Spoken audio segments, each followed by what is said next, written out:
Hello friends, welcome to my channel. Summer அப்படின்னாலே நமக்கு ஞாபகம் வர சில விஷயங்களில் வரக்கூடிய ஒரு முக்கியமான விஷயம் வந்து மாங்காய். சம்மரில் பார்த்திங்கன்னா எங்கே பார்த்தாலும் இந்த மாங்காய் மரத்தில் நிறைய மாங்காய் பஞ்சாக இருக்கும். வெளியிலலாம் கம்மியான ப்ரைஸ்க்கே விற்றுட்ருப்பாங்கல்ல. ஸோ இந்த டைமில் நான் சொல்லிக் கொடுக்க போகிற இந்த ரெசிபி கண்டிப்பாக சூப்பரான ஒரு ஆப்ஷனாக இருக்கும். ஸோ இது வந்து நாங்கள் மாங்காய் தித்திப்பு அப்படின்னு நாங்கள் சொல்லுவோம். சைல்ட்ஹுட் மெமரிஸில் எடுத்தால் இது கண்டிப்பாக இருக்கும். ஏன்னா அப்போ பாட்டி கொள்ளு பாட்டிங்கெல்லாம் வந்து இது அவங்களோட ஒரு ட்ரெடிஷ்னல் ஒரு ரெசிபி மாதிரி இது அடிக்கடி செய்வாங்க. ரொம்ப பிடிச்சது. இப்போ நான் அதை கற்றுட்டு என் குழந்தைங்களுக்கும் நான் ரொட்டீனாக செஞ்சு கொடுக்குறேன். ஸோ வாங்க எப்படி செய்கிறேன் அப்படின்னு பார்ப்போம். ஸோ இந்த 2 மாங்காய் நான் இன்றைக்கி எடுத்திருக்கேன். கொஞ்சம் புளிப்பு கம்மியாக இருக்க மாதிரி மாங்காய் எடுத்திங்கன்னா கொஞ்சம் நல்லாயிருக்கும். ரொம்ப புளிப்பாக இருந்தால் நம்ம நிறைய வெல்லம் ஆட் பண்ணுற மாதிரி இருக்கும். ஓகேவா? ஸோ இந்த ஒட்டு மாங்காய்னு சொல்லுவாங்கள்ல, அது 2 எடுத்திருக்கேன் நான். ஸோ இதை இந்த மாதிரி சின்ன சின்னதாக ஊறுகாய்க்கு நம்ம அறிவோம்ல, அந்த மாதிரி சின்ன பீஸஸாக கட் பண்ணியிருக்கேன். உங்களுக்கு வேணும்னா அந்த தோலை மட்டும் ரிமூவ் பண்ணிவிட்டு நம்ம தேங்காய்லாம் சீவுவோம்ல, பீட்ரூட் கேரட்டெல்லாம், அந்த மாதிரிலாம் அதை சீவிட்டிங்கன்னா அது ஒரு மாதிரி டேஸ்ட் இருக்கும். இது மாதிரினா குழந்தைங்க விரும்பி சாப்பிடுவாங்கல்ல. ஸோ அதனால நான் இது மாதிரி கட் பண்ணியிருக்கேன். ஸோ இப்போ ஒரு கடாய் எடுத்து கொஞ்சமாக ஆயில் சேர்த்தாச்சு. எண்ணெய் காஞ்சதும் நம்ம தாளிக்க வேண்டிய பொருள்லாம் ஒன்று ஒன்றா போட்டு ஆட் பண்ணலாம். சரியா? கொஞ்சம் நேரம் எண்ணெய் காயட்டும். இப்போ கடுகு கொஞ்சம் எடுத்திருக்கேன். அப்புறமா வெந்தயம், அடுத்து 2 காஞ்ச மிளகா, கொஞ்சம் கறி லீவ்ஸ் தாளிக்கிறதுக்கு. இது மட்டும் ஓகேவா? இதில் வந்து காரமும் இருக்கும், புளிப்பும் இருக்கும், ஸ்வீட்டும் இருக்கும்.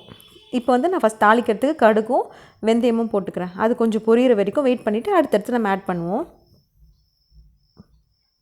கடுகு பொரிஞ்சதுக்கப்புறமே மற்றதெல்லாம் ஆட் பண்ணலாம். ஸோ கொஞ்சம் லைட்டாக நம்ம என்ன சொல்கிறது, லைட்டாக ஃப்ரை பண்ணிப்போம். சிம்லேயே வச்சு இந்த ப்ராசஸ் வரைக்கும் சிம்லேயே வச்சு பண்ணுங்கள். கடுகு பொரிஞ்சால் தான் அடுத்தது நம்ம கறி லீவ்ஸ் எல்லாம் ஆட் பண்ணணும்.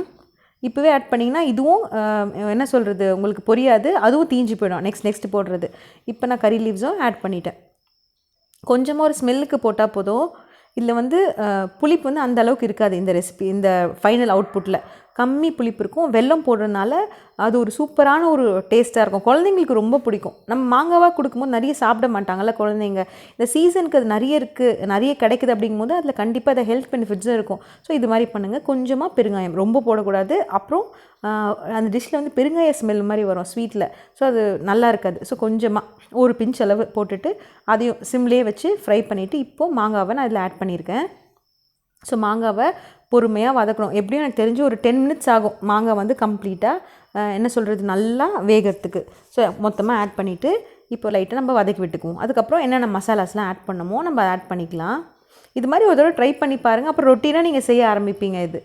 இது வந்து எங்கள் சம்மர்னாலே எனக்கு என்ன இந்த ஸ்வீட் கண்டிப்பாக ஞாபகம் வந்துடும். ஸ்கூலுக்கெல்லாம் நம்ம போகும்போது ஆனுவல் எக்ஸாம் டேஸ்லலாம் பார்த்திங்கன்னா ஆஃப் டே இருக்கும். ஸோ இப்போ வெயிலில் போயிட்டு வருவோம்ல எக்ஸாம்லாம் எழுதிட்டு, அந்த டைமில் எங்கள் பாட்டி செஞ்சு கொடுத்துருப்பாங்க. இது ஃப்ரிட்ஜில் வச்சுருவோம் செஞ்சு. அந்த ஸ்கூல் எக்ஸாம்லாம் எழுதிட்டு ஒரு 1 o'clock 2 o'clock வந்து இதை ஃப்ரிட்ஜ்லேருந்து எடுத்து சாப்பிட்டா அவ்வளோ ஒரு டேஸ்ட்டாக இருக்கும். ஸோ இப்போ சால்ட்டும் கொஞ்சமாக ஆட் பண்ணியிருக்கேன். ஏன்னா ஸ்வீட் டிஷ்ஷஸ் அப்படின்னாலே கொஞ்சம் சால்ட் ஆட் பண்ணிக்கோங்க. கொஞ்சம் ஸ்வீட் ஹைலைட்டாக நமக்கு தெரியும் அப்போ. ஸோ ஆட் பண்ணியாச்சா? இப்போ ஒரு 2 மினிட்ஸ் பொறுமையாக கலரி விடணும். கொஞ்சம் அது ஓரளவுக்கு அந்த ஆயிலில் செட் ஆகிற வரைக்கும். இந்த மாதிரி குட்டியாக கட் பண்ணிக்கோங்க. இல்லைனா இதை விட சின்னதாக கூட கட் பண்ணிக்கோங்க. காரம் வேணாம் அப்படின்னா அந்த காஞ்ச மிளகாவை வந்து ஸ்கிப் பண்ணிவிடுங்க. சரியா? ஆனால் அது போட்டால் லைட்டாக ஒரு காரத்தோடு ஒரு ஸ்வீட் இருந்தால் தான் நல்லாயிருக்கும். சரியா? இப்போ இன்னும் வதங்கலை, அப்படியே பச்சையாக இருக்குது அந்த மாங்காய். சரியா? ஸோ இப்போ வந்து குழம்பு மிளகாத்தூள் சொல்லுவாங்கள்ல, அது ப்ளெயின் சில்லி பவுடரு, இது கொஞ்சம் மஞ்சள்தூள். ரொம்ப காரம் போட வேணாம், பட் காரம் போடணும். போட்டால் தான் நல்லாயிருக்கும். இந்த ரெசிபிக்கு அப்படி தான். ஸோ இப்போ அது 3த்தையும் நான் ஆட் பண்ணிக்கிறேன். சரியா? இப்போ ஆட் பண்ணிவிட்டு மிக்ஸ் பண்ணும்போது ஊறுகாய் வாடை வரும், பிக்கிள் செய்கிற மாதிரி வரும். ஸோ நெக்ஸ்ட்டு நான் வந்து இது மேங்கோ சீசன் அப்படிங்கிறதுனால நான் நெக்ஸ்ட்டு பிக்கிள் வீடியோ கூட நான் போடுறேன் நெக்ஸ்ட் வீக்கில். ஸோ இப்போ இந்த மசாலா போட்டு வதக்கியாச்சு. இப்போது நம்ம மசாலா போட்டதுனால தண்ணியில் எதுவும் ஆட் பண்ணல, அதனால் அடி பிடிக்க ஆரம்பிக்கும், உடனே தீரா மாதிரி இருக்கும். ஸோ சிம்மில் வச்சு பொறுமையாக நம்ம வதக்கி விட்டுட்டே இருக்க வேண்டியது தான். சரியா? சாப்பாடு பார்த்திங்கனாலே அறுசுவையோடு சாப்பிடணும் அப்படின்னு சொல்லுவாங்கள்ல, உடம்புக்கு ரொம்ப நல்லதுன்னு. அந்த மாதிரி இந்த டிஷ் ஒரு நாள் பண்ணிட்டீங்கன்னா இதிலே ஒரு 3-4 சுவை உங்களுக்கு கிடச்சிரும். புளிப்பு இருக்குது, காரம் நம்ம இதில் நம்ம ஆட் பண்ணுறோம், ஸ்வீட் இருக்குது, அப்புறம் துவர்ப்பு கூட அந்த இதெல்லாம் போட்டோம்ல, தாளிச்சோம்ல, அதில் கூட துவர்ப்பு சுவையெல்லாம் இருக்குது. அதனால் இது பண்ணிங்கன்னா ஒரு நாள் ஒரு கம்ப்ளீட் ஃபுட் சாப்பிட்டா மாதிரி இருக்கும். ஸோ இதை இப்போ ஓரளவுக்கு வதக்கியாச்சா. இப்போ தான் ஓரளவுக்கு அது வதங்குற மாதிரி ஆரம்பிச்சிருக்கு. இப்போ 2 கிளாஸ் நான் வந்து தண்ணி ஆட் பண்ணிக்கிறேன். உங்களுக்கு நிறைய எனக்கு வந்து இந்த டிஷ் வந்து ரொம்ப தண்ணியாக வேணும் அப்படின்னா நீங்கள் எக்ஸ்ட்ரா ஒரு கிளாஸ் கூட ஆட் பண்ணிக்கோங்க. சரியா? நான் 2 கிளாஸ் மட்டும் இப்போ ஆட் பண்ணியிருக்கேன். ஆட் பண்ணிவிட்டு நல்லா மிக்ஸ் பண்ணிவிட்டு இதை வந்து நம்ம கம்ப்ளீட்டாக வேக வைக்கணும். ஸோ இப்போ நான் மிக்ஸ் பண்ணிகிட்டே இருக்கிறேன். இப்போ வரைக்கும் அடி பிடிக்கிற பயம் நமக்கு தேவையில்லை. ஏன்னா இப்போ தண்ணி நம்ம ஆட் பண்ணிட்டோம்ல. ஸோ அதனால் அதை நம்ம ஃப்ரீயாக விட்டுற வேண்டியதுதான். இப்போ வந்து ஒரு தட்டு போட்டு மூடிட்டு அந்த ஸ்டீம்லேயே அந்த ஆவிலேயே அதை நம்ம கொஞ்சம் வேக வச்சுக்கலாம். ஒரு 5 மினிட்ஸ் அப்படியே விட்டுருங்க டிஸ்டர்ப் பண்ணாமல். அதுக்கப்புறம் திறந்து பார்ப்போம் எப்படி இருக்குன்னு. ஓகேவா? இப்போ 5 மினிட்ஸ் ஆகிடுச்சா. இப்போ பபிள்ஸ் வர அளவுக்கு இப்போ தான் கொதிக்க ஆரம்பிச்சிருக்கு. பட் இது பத்தாது. இது மாதிரி இல்லாமல் மொத்தமாகவே அந்த சென்டர் பார்ட்லாம் இருக்குல்ல, அதெல்லாம் கூட நல்லா பபிள்ஸ் வந்து கொதிக்கணும். ஸோ அது வரைக்கும் நம்ம வெயிட் பண்ணலாம். இப்போ மாங்காய் ஓரளவுக்கு கலர் சேஞ்ச் ஆகிடுச்சா. பட் கம்ப்ளீட்டாக கையில் எடுத்து நம்ம நசுக்கி பார்க்கும்போது ஸ்மாஷ் ஆகிற மாதிரி இல்லை. லைட்டாக தான் ஒரு 50% குக் ஆகிருக்கு. ஸோ இது பத்தாது. ஸோ திரும்பவும் நம்ம என்ன பண்ணுவோம், மிக்ஸ் பண்ணிவிட்டு திரும்பவும் நம்ம வந்து ஒரு மூடியை போட்டு க்ளோஸ் பண்ணிவிட்டு வேக விடுவோம். இன்னும் ஒரு 10 மினிட்ஸ் வேக விட்டுருங்களேன். அப்போ தான் குழந்தைங்க சாப்பிடும்போது அவங்களுக்கு வந்து ஹார்டாக இருக்காது. அப்படியே ஒரு மாதிரி என்ன சொல்கிறது, ஃபுல்லாக ஸ்மாஷ் ஆகிடுமா. ஸோ அப்போ நல்லாயிருக்கும். ஆனால் இப்போ தெரியுதா ஓரளவுக்கு சென்டர் பார்ட்டில் கூட பபிள்ஸ்லாம் வர ஆரம்பிச்சிருக்கு. ஸோ இது மாதிரி இன்னும் ஒரு 5 மினிட்ஸ், டோட்டலாக 15 மினிட்ஸ் வச்சுருங்களேன். ஓகேவா? ஸோ நான் எடுத்து கூட டெஸ்ட் பண்ணி பார்த்துக்கிறேன். அது மாதிரி நீங்களும் எடுத்து கரண்டியில் அப்படியே நசுக்கி பாருங்கள். அது உடஞ்சிருச்சு அப்படின்னா நம்ம ஆட் பண்ணலாம். இப்போது வெல்லம் எடுத்துருக்கேன். இது வந்து 200லேருந்து 250 கிராம்ஸ் எடுத்துருக்கேன். ஸ்வீட் பொறுத்த வரைக்கும் நமக்கு எவ்வளோ வேணுமோ நம்ம ஆட் பண்ணிக்கணும். நீங்கள் மிக்ஸ் பண்ணிவிட்டு பாருங்கள். ஸ்வீட் கம்மியாக இருக்குன்னா நீங்கள் ஆட் பண்ணிக்கோங்க. சரியா? ஏன்னா சில வீட்டில் வந்து மாங்காய் ரொம்ப புளிப்பாக இருக்குமா. அப்போ நம்ம இவ்வளோ வெல்லம் போட்டால் கூட அந்த ஸ்வீட்னஸ் வராது, புளிப்பாகவே இருக்கும். புளிப்பாக இருந்தால் சாப்பிட முடியாதுல, வேஸ்ட்டாக போயிடும். அதனால் அப்போ இன்னும் கொஞ்சம் வெல்லம் நீங்கள் ஆட் பண்ணிக்கோங்க. சரியா? ஸ்டார்டிங்கில் மொத்தமாக போட்டுறாதீங்க வெல்லத்தை, கொஞ்சம் கொஞ்சமாக ஆட் பண்ணுங்கள். நிறைய ஆனாலும் சாப்பிட முடியாது. கம்மியாக இருந்தால் கூட நம்ம ஆல்ட்ரு பண்ணிக்கலாம் அதாவது. ஸோ இப்போ இது போட்டதும் என்ன ஆகும்னா க்ரீமியாக மாற ஆரம்பிக்கும். ஓகேவா? அது மட்டும் இல்லாமல் அடி பிடிக்க கூட ஆரம்பிக்கும் வெல்லம் இருக்கிறதுனால. அதனால் சிம்மில் வச்சுட்டு இதுக்கப்புறம் கேர்ஃபுல்லாக பொறுமையாக கலரிட்டே இருக்கணும். ஒரு 1 மினிட் விடுறோமா, பாயில் ஆகுதா, திரும்பவும் நம்ம மிக்ஸ் பண்ணிகிட்டே இருக்கணும். ஓகேவா?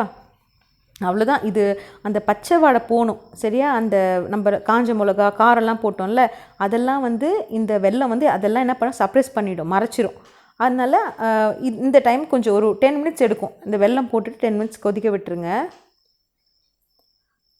இப்போ நான் கலரிட்டே இருக்கேன். ஓரளவுக்கு மாங்காய் நல்லாவே ஒரு 80% நல்லா வெந்துருச்சு. இன்னும் 10 மினிட்ஸ் நம்ம விடுவோம்ல, அந்த வெல்லத்தோட பச்சை வாடையும் போகணும்ல. ஸோ அது போகிறதுக்குள்ளே நம்மளோட மாங்காவும் நல்லா கம்ப்ளீட்டாக வெந்துடும். சரியா? நீங்கள் துருவி போட்டிங்கன்னா இந்த வேகிற பிரச்சனை இருக்காது. துருவிட்டு நீங்கள் போடும்போது சீக்கிரமாக வெந்துடும் டக்குன்னு. இது வந்து நான் சின்ன சின்ன பீசஸாக போட்டிருக்கேன்ல, அதனால கொஞ்சம் டைம் எடுக்கும். ஸோ இப்போ ஆல்மோஸ்ட் ரெடி ஆகிடுச்சு. ஓரளவுக்கு என்ன சொல்கிறது, க்ரீமியாக மாறிடுச்சு. அந்த நீங்கள் மாங்காய் சாப்பிட்டிங்கன்னா அதில் இருக்க புளிப்பு கண்டிப்பாக ஃபுல்லாக போயிருக்கும். கொஞ்சம் கூட புளிப்பாக இருக்காது. அந்த எசன்ஸ் மாதிரி இருக்குல்ல, சிரப்பு, அது மட்டும் எடுத்து சாப்பிடவே டேஸ்ட்டாக இருக்கும். மாங்காய் இல்லாமல் அந்த தண்ணி மாதிரி இருக்குல்ல, அது கூட எடுத்து சாப்பிட்லாம். செஞ்சுட்டா நான் ஃப்ரிட்ஜில் வச்சு யூஸ் பண்ணக்கூடாது, நான் அவ்வளோவா யூஸ் பண்ணுறதில்ல. பட் இது வந்து கொஞ்சம் கூலாக இருந்து ஃப்ரிட்ஜில் வச்சுட்டு நாளைக்கு கூட சாப்பிட்றோம் வச்சுக்கோங்களேன். அந்த ஓரளவுக்கு ஜில்லுன்னு சாப்பிட்டோன்னா ரொம்ப டேஸ்ட்டாக இருக்கும். ஏன்னா ஸ்கூல் படிக்கும் போதெல்லாம் நாங்கள் அப்படி தான் சாப்பிட்றது. செஞ்சுட்டு அன்றைக்கி சாப்பிட்டுட்டு அடுத்த நாள் வச்சிடுறது ஃப்ரிட்ஜில். அந்த ஸ்கூல் போயிட்டு மத்தியானம் வருவோம்ல டயர்டாக, அப்போ வந்து லைட்டாக ஒரு புளிப்போட ஸ்வீட்டோட சாப்பிட்றதுக்கு வந்து ரொம்ப ரெஃப்ரெஷிங்காக இருக்கும். அதனால் அந்த மாதிரி நான் ட்ரை பண்ணுவோம் நாங்கள். பட் ஃப்ரிட்ஜில் வச்சு சாப்பிடுங்கன்னு சொல்லலை, பட் சாப்பிட்டா நல்லா இருக்கும் சில டைமுக்கு கூட. ஸோ இப்போ அந்த சைட்லலாம் லைட்டாக பிடிக்குதில்ல வெல்லங்கிறதுனால, அதனால் கொஞ்சமாக நம்ம அந்த சைடில் ஒட்டாமல் தள்ளி நடுவில் சென்டரில் விட்டாச்சு. இப்போ ஆல்மோஸ்ட் ரெடி இல்லை, கம்ப்ளீட்டாக ரெடி ஆகிடுச்சு. அவ்வளோதான். இது நம்ம சாப்பிட்ற ஒரு பவுலில் ட்ரான்ஸ்ஃபர் பண்ணி வச்சுருக்கோம். மிளகா வந்து செஞ்சு முடிச்சுட்டு எடுத்து போட்டுருங்க. நான் ஃபோட்டோக்காக சும்மா வச்சுருக்கேன் சென்டரில். அது எடுத்துருக்கேன்னா அதுலேயே இருந்தால் அந்த காரம் வந்து அதில் இறங்க ஆரம்பிக்கும். ஸோ எங்கள் வீட்டு ஃபஸ்ட்டு கெஸ்ட்டு வந்தாச்சு. எப்போவுமே நான் குக் பண்ணும்போது என்னோடய பூனை ஜாயின்னு சொல்லியிருக்கேன். ஃபஸ்ட்டு வீடியோஸ்லாம் பார்த்துருப்பீங்க. அவர் தான் ஃபஸ்ட்டு வருவாங்க.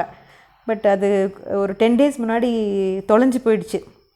தேடி பிடிச்சி கிடைக்கவே இல்லை. ஸோ அடுத்தது அதுக்கு பதில் கரெக்டாக இன்றைக்கி நான் இது பிளான் பண்ணி நான் உள்ளே கொண்டு வரல, செஞ்சு நான் வீடியோ எடுத்துகிட்ருக்கேன். கரெக்டாக வந்தாச்சு 2 பேரும். ஸோ இதுதான் அதோட அவுட்புட். ஸோ உங்களுக்கு பிடிச்சிச்சு அப்படின்னா ட்ரை பண்ணி பாருங்கள் ஃபஸ்ட்டு வீடியோவை. எப்படி இருக்குது, உங்களுக்கு பிடிக்குதா பிடிக்கலையா அப்படின்னு சொல்லிட்டு கமெண்ட்டில் சொல்லுங்கள். என்னோடய வீடியோஸ் உங்களுக்கு பிடிச்சிச்சு அப்படின்னா லைக் ஷேர் பண்ணிக்கோங்க. அதுக்கப்புறம் ஃபஸ்ட் டைம் என் வீடியோ பார்க்குறீங்க அப்படின்னா சப்ஸ்கிரைப் பண்ணிவிட்டு பெல் பட்டனையும் ப்ரெஸ் பண்ணிக்கோங்க. தேங்க்ஸ் ஃபார் வாட்சிங் மை வீடியோ.